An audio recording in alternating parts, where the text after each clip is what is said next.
this week, and we can put this first element up on the screen. An FA-18 fighter jet fell off the side of a U.S. aircraft carrier and sunk to the bottom of the Red Sea. What we know from reporting out of the U.S. from the Navy is that, or they claim, this is what they claim, and we'll talk about this. They claim that the aircraft carrier was making a sharp movement to avoid Houthi fire. Now, we know from Houthi officials that they did indeed say that they launched a drone and missile attack on the Truman carrier group. And I spoke to somebody who served on an aircraft carrier, and he said, yeah, those things, I think 30 knots, like they get moving at a serious clip. And when they start to, I don't know if you can totally come about in an aircraft carrier, but when they start to turn, they do bank, and you have to have everything kind of secured. According to the Navy, they were hauling this thing out of the hangar, a hangar at the time, when it started to bank, because I guess they weren't planning on banking. Now, these are super fast missiles, so it's kind of, I'm a little skeptical that even the fastest aircraft carrier can move fast enough to get out of the way of a missile. Who knows? What do I know? All we know is that this $70 million fighter jet is now at the bottom of the Red Sea. Yeah. So we don't have health care. Yeah. But we do have, now, we do have a sunken fighter jet. It raises a lot of questions. Do we have fighter jet insurance? And were we current on it? Yes, that is one of the questions that comes to mind. Was it paid off? What if from Progressive? What if we had just finished paying this thing off when it rolled off the side? The Allstate guy should start doing commercials fighting these. Yeah, and you know that's how it goes when you have a $70 million fighter jet. The second you make your last payment, it rolls off the side of the aircraft carrier. Many such cases. Just for fun, let's put up E2 here. This is the War Powers Resolution. It is not actually okay, constitutionally, for this carrier group to even be in these waters. Yep. According to the Constitution, the Congress is vested with the power to declare war. According to the War Powers Act, you cannot enter into hostilities. To say, according to the War Powers, like, you can't do this. So beyond that. You can't do this. No. I'm just saying you can't do this. Oh, 100%.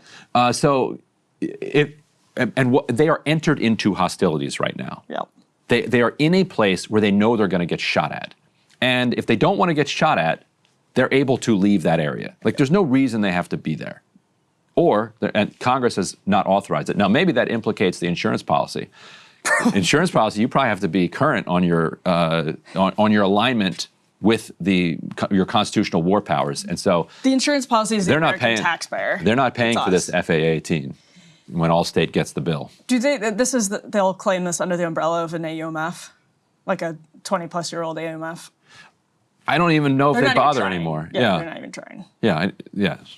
And our allies aren't there. So the AUMF authorizes us to fight Al-Qaeda wherever we find them. The problem in Yemen is that our allies are Al-Qaeda. Al-Qaeda are fighting the Houthis. Right. So that's not going to fly either. Well, you'd think. Did you just say that's not going to fly? Pretty good. I did not even do that one on purpose, but wow, it really worked. Less amusing, but even more disturbing, perhaps, development out of Yemen. We can put this next element up on the screen. So there are, as you know, as everybody knows, a bunch of amateur OSINT people out there who go around monkeying with Google Earth, and posting things that they find, and declaring them to be interesting to the world. If that's your hobby, fine, enjoy yourself. You know, social media, go ahead. There are some people who have been going around looking at Google Earth images of Yemen and claiming to have been able to spot Houthi missile launch sites or Houthi bases.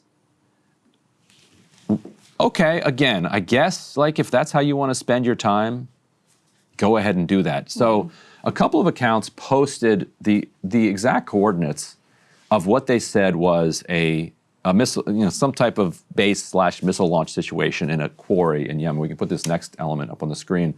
And the U.S. struck that precise coordinate.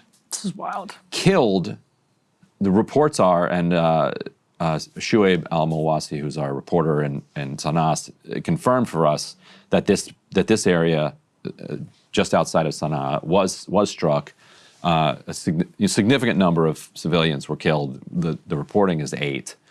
And so we know that this person posted this image, posted these coordinates, and then the U.S. struck these coordinates, and that there was nothing there. Like, we all know this. Now, what was the time lapse between a couple weeks? A couple weeks. And so the question then is this the strangest coincidence ever? Or is CENTCOM pulling targets from random Twitter users and then striking them? Weirder possibility, what if somebody at CENTCOM has a burner that they're floating coordinates out onto? I think this is a person that's in Holland. They know who this person is. It's like a woman who's just interested in this stuff. Like, also, they're wrong. Like, they blew it. Like, they killed civilians. Like, they didn't get this right. And so this person posted screenshots of donations that she made to Doctors Without Borders and a Yemeni charitable group. Yeah.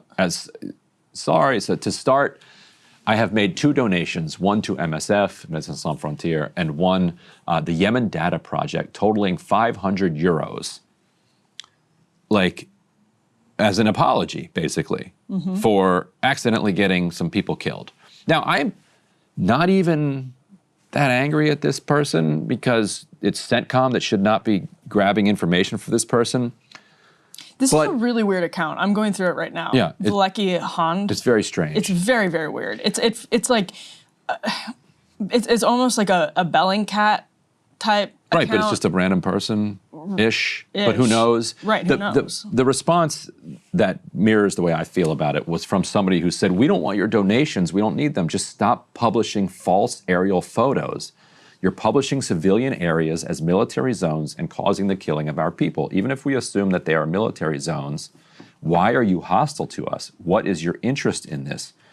And so that's actually the question I have too. It's like, why are you doing this? So I reached out to this account. They did not hear back. I did not hear back. I also reached out to CENTCOM to ask if it's the case. And there was another account as well that had posted this same query. So I reached out to ask, is it the case that you're pulling these from Twitter? Yeah. It certainly is the case, we know, that at least for some of their, and we know this from sources around the Pentagon, that they are pulling, we do know for sure they are pulling some of their damage assessment from Twitter, because that has circulated in the Pentagon. Like, after a strike, there'll be some social media account, like posts from, that are not U.S., government or U.S. military accounts, just random people. Some of these are just strident, like anti-Houthi partisans.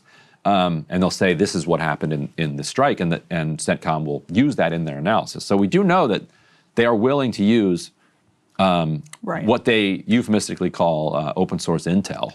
And whatever, I mean, presumably whatever led this open source intel collector, who interestingly has ceasefire now in the bio. I saw that, yeah. Ceasefire where? In the bio. Like the bio of this I know, but it's like, where do they want a ceasefire? Yeah, it's very odd. Yemen things, and why are you post, putting up coordinates for people to bomb?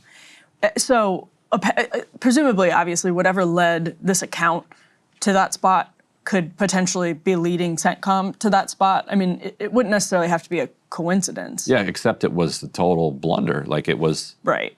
It was just a misreading. It's very, very weird. It's an incredibly, deeply strange story. I'm glad that you asked the government about it, because if they're pulling this stuff and it's wrong from Twitter accounts, I mean, I guess it's one thing if it's right. It's still very odd if it's right. If they're actually getting it from Twitter and not just sort of following the same breadcrumbs, but a deeply, deeply strange situation. And you can understand how it's going to land with people in Yemen. I mean, it looks to people in Yemen like complete casual destruction. Yes, and it's also completely ineffectual. I mean, it's effective at killing innocent people, but when it comes to actually degrading the capacity of the Houthis to fire at ships, it's simply not effective. They just tilted an aircraft carrier and knocked a what do they call it, a Hornet, whatever, into the bottom of the Red Sea, a $70 million plane. Meanwhile, the Houthis, in an interview with Shuaib, a top official there, was effectively responding to Trump and Hegseth, who said that if the Houthis stop shooting at American ships, we will stop shooting at them. This Houthi political leader, on the record, told Dropsite News, we will stop. You stop attacking us, and then we will stop attacking you. Done. Agreement. Our problem is with Israel. And they're not even asking Israel to enter into a ceasefire at this point. They launched this renewed siege of shipping because Israel was blocking aid into Gaza. So if Israel would just allow aid back in, now at this point they want Israel to return to the ceasefire terms that they had agreed to. But that's it. Their beef is with Israel, not with us. And so they have accepted our offer. Yet here we are bombing innocent people, trying to degrade their capacity, not doing it. And right now it's just kind of funny that this ship, I mean, it's sort of funny, that this ship fell off the aircraft carrier. Trump could get somebody killed. Like that. Also, that could have been a lot worse. I just found at Vleky Han cited in West Point's, a report from West Point's Combating Terrorism Center as a reliable, the quote, ever resourceful analyst at Vleky Han. This is a West Point paper. Yep. All right, well, this is pretty strong confirmation that this account is considered credible. Yep. What was it called? It's Ever reliable? Ever reliable. Yep. Ever reliable. Well, not always. Ever resourceful. Ever resourceful. Yes. Okay, they're resourceful. They're using Google Earth. This was in the case of, it says, the ever-resourceful analyst at Vleky Han's use of purchased commercial satellite imagery. And this is from last year, so it's not like an old paper or anything. And it's cited actually in the footnotes of this report from West Point. So yeah, so okay. They do actually think this person is credible. That ups the likelihood that they relied on this person's Google Earth imagery to launch this erroneous and deadly airstrike close to 100%. So what this means is that the military is paying attention to this particular open source account. Right, so it would make it... That's a much stronger, I mean... Yeah, exactly. Separately, and also relatedly, and we won't... we were going to put up some of this video, but we decided not to, because even blurring it, it's just too graphic. But the Houthis announced that one of the airstrikes, and we don't know where they got the coordinates for this one, that the U.S. had said hit a Houthi base, actually hit an African migrant detention center, and so far the death toll is at least 68. Like we struck a detention center filled with people, and the images that have come out of it of bodies mingled with the rubble are gruesome and horrifying. So you can go find them if you want to. We were going to play it just so that you didn't have to take our word for it. But I think you probably trust us enough at this point that we can tell you that it happened. We did that. I mean, the video, if people go pull it up. You can find it. Yeah, you can find it. Recommended viewing, unfortunately, in a very tragic way. Recommended viewing. So up next, protests and counter-protests in Crown Heights in Brooklyn on Thursday night led to what is becoming a national scandal, the way that a mob of pro-Israel protesters assaulted two different women. One of them is going to do her first video interview and share some of her own footage that she captured while this mob was pursuing her. So stick around for that. Hey, if you liked that video, don't forget to hit the like button and subscribe to Breaking Points. If you want to see the rest of Counterpoints, go to breakingpoints.com to become a premium member and get the full uncut show every morning in your inbox and on Spotify.